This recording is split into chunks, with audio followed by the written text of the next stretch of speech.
Goodness me, I remember when I was a head. For years, I believed I had to soldier on no matter what. But I want to say to you today, if you're a head teacher watching this, there is a better way. I wonder if any of you watching this, if this resonates. I know for me, when I stepped into the role of head teacher, I believed I had to armour up. I believed that I had to go out there, show everyone I was competent, I was capable, and not create any space whatsoever for what was going on inside, for my own emotions, for my own sense of vulnerability, to be honest. And what I've since come to learn, I learned it the hard way, but what I've also learned in terms now working as a coach with head teachers is that this is the reality. We are human beings. We need to allow space to take off the armor and to connect with what's going on inside. Because if we don't, then this is where we end up. It's where I ended up. I remember one night just crying in my car, just beside myself in tears. And it took me a while to realize why. But if we look at this diagram, we can see it's from the work of Richard Boyatzis and Annie McKee, Harvard professors. I'd got myself caught in the sacrifice syndrome. And I know that this will resonate with many heads watching this, where if you look at the person in the middle, that's you, all your energy is going out, attending to emergency, crisis, threat. But that's unsustainable.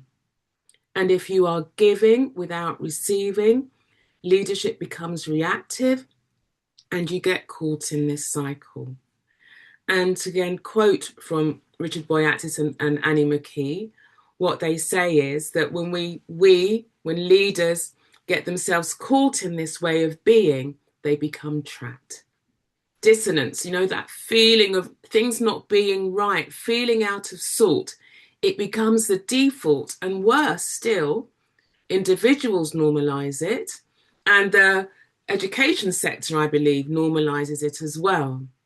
But then what happens is when that becomes normalized and you're dissonant and you're leading from that place, then leadership is reactive and you're at the mercy of your own volatile reactions. But this is where we need to get you to. And this is what I want to share with you on this video, that yes, we can at times be caught in the sacrifice syndrome, but you'll notice here, it now says the non-sacrifice syndrome. And what that's pointing to is that, yes, these never go away, emergency, crisis, and threat. But if you can invite in another way of being that's regular, that enables you to experience mindfulness, hope, compassion, be in an empathetic professional relationship where you are invited to reflect on practice, then what happens is leadership becomes proactive as opposed to reactive. And I'm just going to touch base with you on these 3 points here: mindfulness, hope, compassion.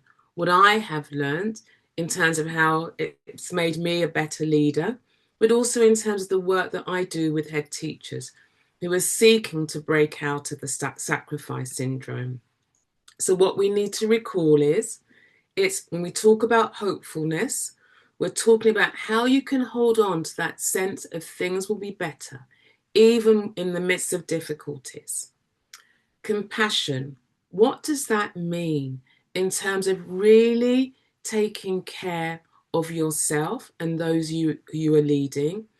And finally, mindfulness, attending to your own needs, but also really your own thought processes as well, and how they are impacting on your internal world. So let's start with hopefulness. And I'd like to ask you the question here, that in terms of hope as a source of renewal, what practices do you have in place that enable you, whether it's at the end of the week or at the end of the day, to really identify What is it that's going to keep you going, to keep you moving towards the light? So that's your first question. Second question around mindfulness as a source of renewal. We know that mindfulness enables us to pay attention to what is happening to us and to stop the sacrifice syndrome before it stops us. So my question here is, how many times do you allow yourself simply to pause? Is it at the start of the day? Is it at the end of the day? Is it in the middle of the day? But how often are you deliberate and intentional and about allowing those moments to pause so that you can actually develop this capacity to be mindful and aware of how you are leading yourself, how you are responding to the challenges that arise in headship. And then finally, compassion. I think compassion sometimes is underrated, and we forget that actually the greatest kindness that we can show ourselves when we are leading and when we are leading under pressure is the kindness that we must show to ourselves. Too often when I work with head teachers, what I see is that the level of scrutiny that is applied to them, that you end up applying it to yourself. And that can be very, very unkind. So I invite you to think about here, to what degree, how often do you show yourself an attitude of kindness, an attitude of compassion? And why is this important? Well, these key points here, if you understand why renewal, mindfulness, and hope make a difference, then perhaps you'll commit to it more. So, one, it invokes a brain pattern and hormones that change our mood while returning our bodies to a healthy state. It sets in motion a chain reaction, really important here, that invokes changes in perception and eventually our behavior. It won't happen overnight. It does mean commitment to self, but it will happen. I've seen it happen for myself and for others that I work with. And it brings just us back to a state of equilibrium between mind, body, and heart. So, almost final slide. Take a screenshot, a picture of this. What would this look like for you? That's the invitation here. That yes, the sacrifice syndrome, we can't escape it. But how can you as a school leader turn it into non-sacrifice? What is it that you might need to implement here so that you can sustain yourself, so that leadership can be proactive instead of reacting to other people's needs? You are prioritizing how you respond. And if you want to take this journey a little bit further, then I have a new book out, Learning to Walk in the Dark.